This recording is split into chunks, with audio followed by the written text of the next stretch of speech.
Assalomu alaykum qadrli o'quvchilar. Bugun sizlar bilan string metodlarini o'rganamiz. Xo'p. Birinchi o'rganadigan string metodimiz bu length.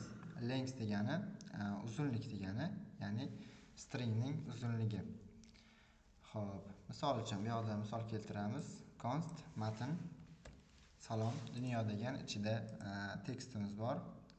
Xo'p, bu yerda salom dunyo string va endi uni length deganda nimani tushunamiz? Bu mana shu matnning uzunligi. Bu yerda har bir belgi, hattoki bo'sh joy ham bu yerda uzunlik hisobida olinadi va birdan boshlanadi. 1, 2, 3, 4, 5, 6, 7, 8, 9, 10, 11, 12, 13 ekan. Demak, salom dunyo tekstining uzunligi 13 ekan. Console.log'ga buni chiqarib ko'radigan bo'lsak, bizda 13 chiqadi. Xo'p. Keling, mana chiqarib ko'ramiz. Console.log biz mana bu terminaldan foydalanib ketsak ham bo'ladi. Not main.js va bizda 13 chiqdi. Juda yaxshi. Keyingi o'rganadigan metodimiz to uppercase. To uppercase, agar CSS ni yaxshi bilsangiz, text transform, uppercase, lowercase degan metodlar bor edi.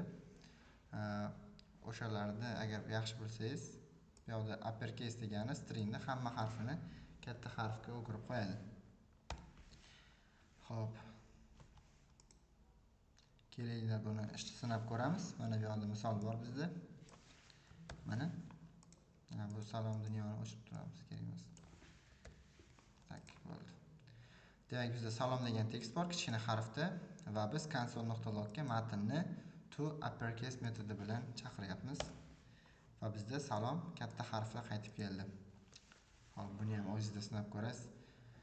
Endi to lowercase metodini ko'rib o'tamiz. Bu endi uni teskarisi. Barcha katta harflarni kichkina ko'rinishga o'girib berar ekan. Xo'p, demak, buni ham ochib olamiz. Matn salom console.log matn to lowercase. Mana salom bu yerda atayin katta harfda qilingan. Xo'p, buni ko'radigan bo'lsak, mana salom kichkina harfda qaytib keldi. Xo'p, tekshirib olamiz. Mikrofonimiz ishlayaptimi? Yo'q, bo'ldi, ishlayapti.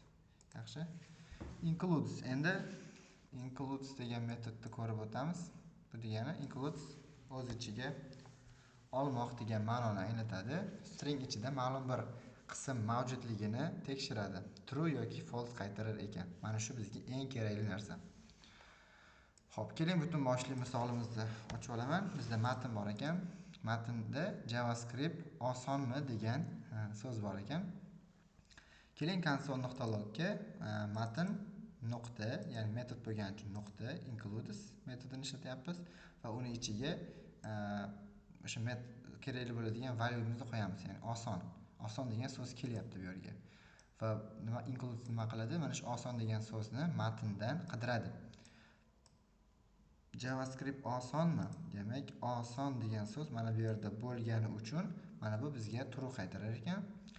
Va ikkinchisida qiyin degan so'z bor ekan. Qiyin degan so'z mana bu yerda yo'q bo'lgani uchun bu esa bizga false qaytaradi. Mana ko'rishingiz mumkin, true va false qaytdi. Xo'p. Yana hali ko'p ishlatamiz loyihalarda. Includes'ni hozir o'zingiz har barchasini 2-3 martadan ko'proq praktika qilib ko'rganingiz ma'qul. Index of. Endi bu index of string ichida belgi yoki so'zning birinchi uchrashgan indeksini qaytaradi. Agar topilmasa -1 qaytarar ekan. Xo'p, hozir tushuntiraman nimaligini. Ochib olamiz. Bizda matn JavaScript degan so'z bor ekan. Console.log matn index of a. A degan bizda harf bormi yo'qmi shuni qidiradi index of. Agar bo'ladigan bo'lsa, uning indeksini qaytaradi. Ya'ni a ning indeksi 1.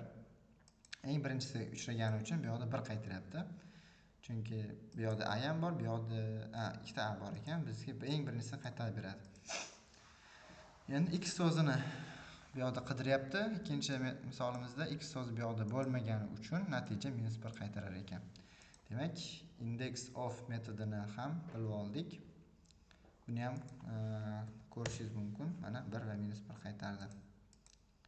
Buni ham qilib ko'rishimiz kerak va loyihalarda ishlatishimiz kerak bo'ladi. Praktika qilmasak esdan chiqib ketishi mumkin.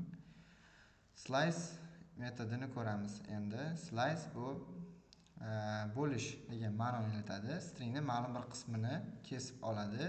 Start qayerdan boshlanishi, end qayerda, ya'ni shu indeks qayergacha, ya'ni o'sha indeksgacha kesib olish nazarda tutiladi. Keling, bu misolni ham ochib olamiz. Xo'p. Const matn javascript console.log matn slice 0.4.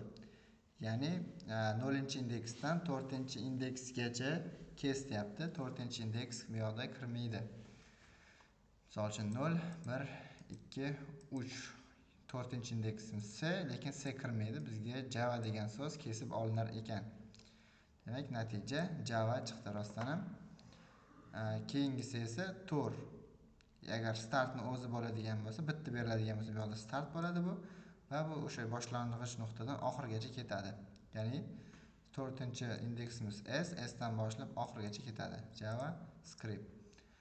Juda yaxshi. Buni ham chiqarib ko'ramiz. Xo'p, mana JavaScript so'zi keldi. Xo'p, bu birinchi qismimiz edi. Keyingi qismlarda yana ba'zi bir string metodlarni ko'rsatib o'taman.